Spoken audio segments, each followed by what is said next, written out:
Hey guys, it's Kesara, and today I'm going to be doing my review for A Heart So Fierce and Broken by Brigid Kemmerer.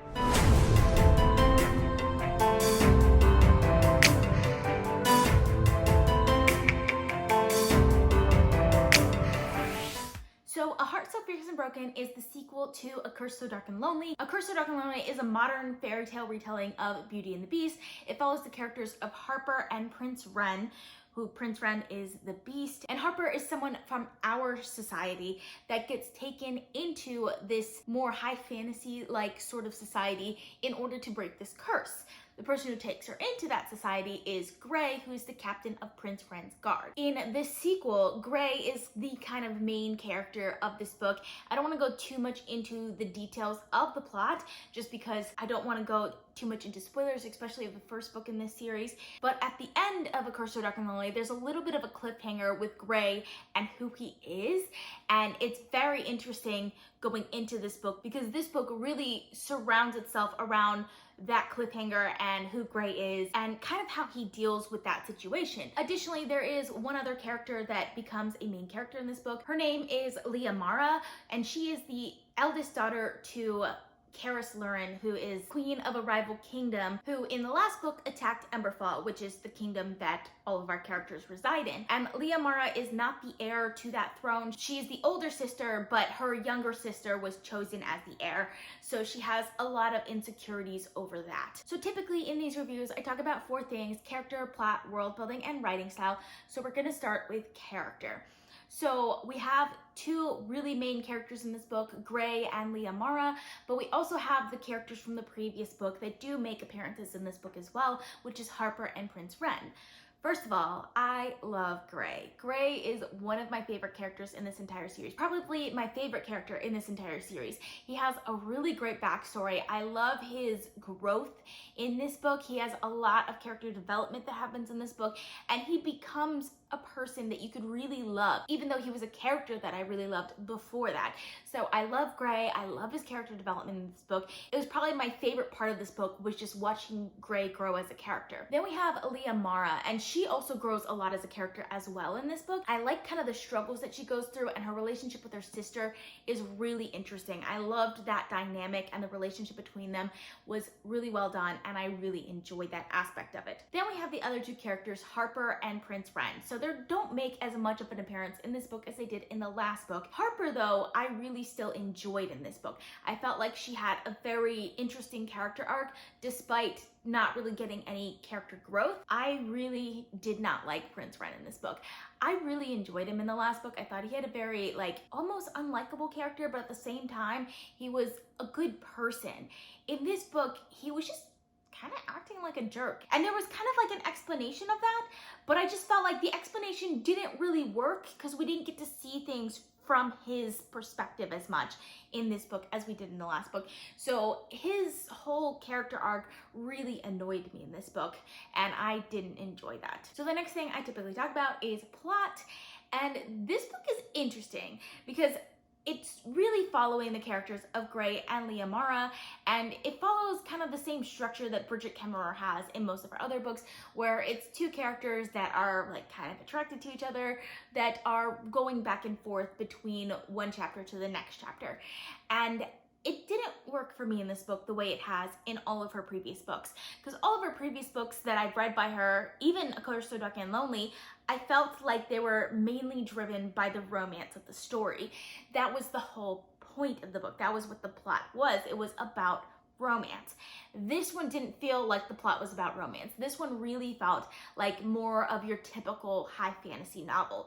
So the structure of it didn't fully work for me, just because the structure lent very well towards these two characters and their relationship, but I just didn't feel like that was the main point of the story anymore. It wasn't about these two characters. Yes, that was a good subplot within the constructs of the story, but I felt like that wasn't the main point of the story. So because the structure didn't work as well for me, I didn't enjoy the plot as much as I think I could have if it was structured in a different way. If we got more character perspectives, like if we got more from Harper and Prince Ren, I feel like I would have enjoyed it more. And I feel like we really got a lot more from Liamara than we really needed, because there were definitely points where I kind of wished that it was saying things from Gray's perspective when we got Leah Mara's perspective, because it was about how she felt about what Grey was doing, if that makes sense, which I just didn't think worked very well for this novel. Next, we're going to talk about world building, and world building is really kind of where I didn't enjoy this book as much as I wanted to, just because it is a high fantasy world, so there are a lot of things about it that are different than our world. But at the same time, they managed to bring in a lot of the ideas and even just like the words from our world that just made me feel out of place in this world. Like, for example, I think I said in one of my vlogs, they use the word jacket a lot, which this is almost a medieval, like England sort of society. Jacket is not the type of word that I would use in that society. Like, I would use cloak or something like that.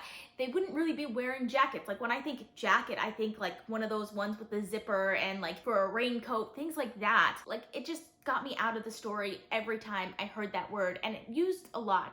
And then there were other words like that as well that were definitely more contemporary words that just took me out of this more medieval sort of setting. And lastly, we're going to talk about writing style. I think most of my complaints where I was talking about plot and world building were more kind of writing style related things.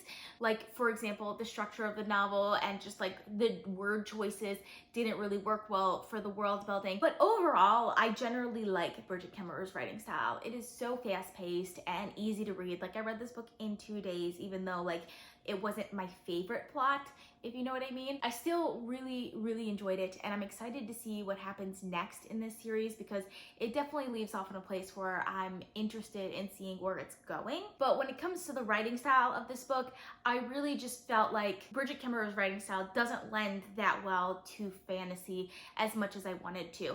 The other thing that really annoyed me with this one, that it's told in first person, which is not so bad in romantic contemporary novels where you only have 2 main characters and it's going back and forth between those 2 main characters. And if the characters have very different voices and like just the way that they speak, then you can easily tell the difference between the characters, which I usually don't have an issue with in all of Brigid Kemmerer's previous novels. But in this one, I found myself a lot of times reading the book and then realizing that I'm thinking that it's a different character. Like, I'll think that it's Grey talking and then it's really Leah Mara, and I'm just like, wait, hold on. And then I have to get back into the book because like I didn't get that it was a different character speaking. I felt like it was the same character.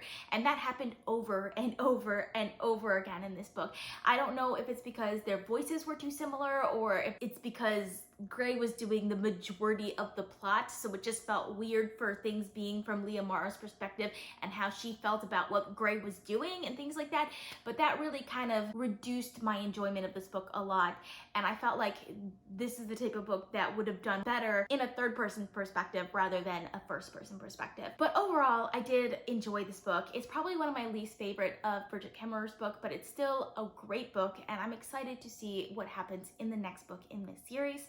I ended up giving this one 4 stars, and I do recommend it. That is all I have for you guys today. I hope you guys enjoyed watching. I post videos every Sunday, Wednesday, and Friday at 5 p.m. Eastern time, so consider subscribing.